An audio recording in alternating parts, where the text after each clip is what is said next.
Nakakalula na ang 24.7 milyong sasakyan na yumayaot sa kalsada sa buong Pilipinas ay hindi rehistrado. Ito ang aking nabasa online ng pahayagang Filipino Star ngayon sa kanilang opinion editorial section na may petsang January 2, 2024 na pinamagatang pegtigin ng LTO, pagdakma sa mga sasakyang hindi rehistrado. Ang mga sasakyan na ito ay walang takot na takbo ng takbo sa kalsada at patuloy na nalilinlang ang Land Transportation Office or LTO. Ang mga sasakyan din ito ang nagpapasakip ng daloy ng trapiko sa Metro Manila at ang pinaka nakakatakot ay kapag nasangkot sa aksidente ang sasakyang hindi rehistrado. Sino ang hahabulin para mapanagot lalo kung may namatay? Paano makikilala ang sasakyang sangkot sa aksidente gayong wala itong papeles? Bukod sa hindi rehistrado, marami ring sasakyan ang walang plaka. Sinabi ng LTO na kaya raw dumami ang mga hindi nakarehistrong sasakyan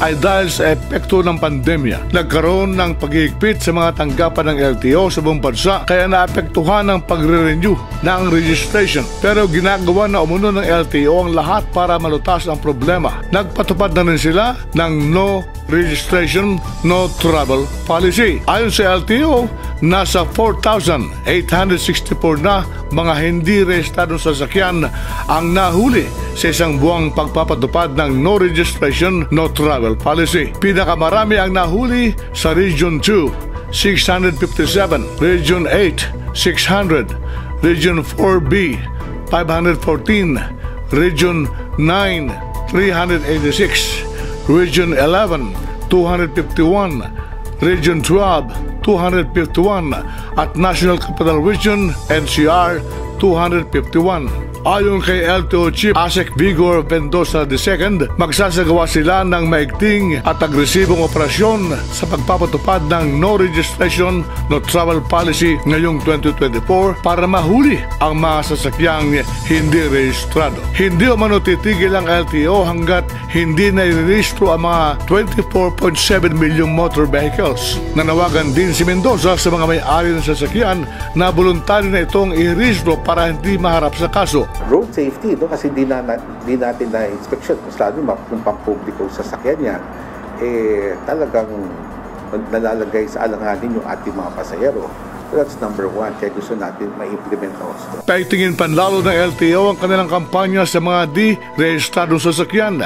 Malaking problema kapag nagpatuloy sa pagyaot sa kalsada ang mga sasakyan at masangkot sa aksidente. Malaking perwisyo ang kahantungan kapag hindi na rehistro ang milyong sasakyan. Ngayong sunod-sunod ang mga nagaganap na aksidente, posibleng ang masangkot ay mga delinkwente. Pagtutunan din naman ang pansin ng LTO ang mga naglipa ng e-bike sa major roads na posibleng pagmulan ng malalagim na aksidente. Ipagbawal ang mga ito sa malalaking lansangan sapagkat maaaring mabangga ng mga malalaking sasakyan. Dapat ding i-rehistro ang mga e-bike at huwag hayaang madrive ng mga menor de edad.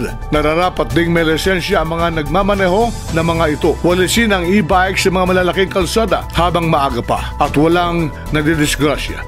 Yan ang kabuuang opinyon sa editorial ng Filipino Star ngayon. Sa ganang akin, dapat lamang talaga na pegtingin ng LTO ang kampanya at panawagan ito sa mga may-ari ng mga sasakyang hindi rehistrado. Kasya nga naman, paano mga bahahabulin ang mga may-ari ng sasakyang hindi rehistrado? Tiyak na walang insurance at paano na kung masasangkot na ito sa mga malalagim na aksidente? Panawagan naman natin sa mga may-ari ng mga sasakyang hindi rehistrado. Huwag na kayong maging pasaway. Makipagtulungan na kayo sa ating pamahalaan. Siguro naman, mahaba-habang panahon na ang naibigay na kaluwagan sa inyo ng LTO. Sumunod na tayo sa pinairal na batas upang maging maayos ang lahat tungo sa inaasam-asam nating kaunlaran ng inang bayan. Kung ang lahat ng sektor ng ating lipunan ay magkakaisa at magtutulungan. Bayanihan, mamaniin natin ang problema at pwede nating ipagsigawang Pilipinas, aangat ka.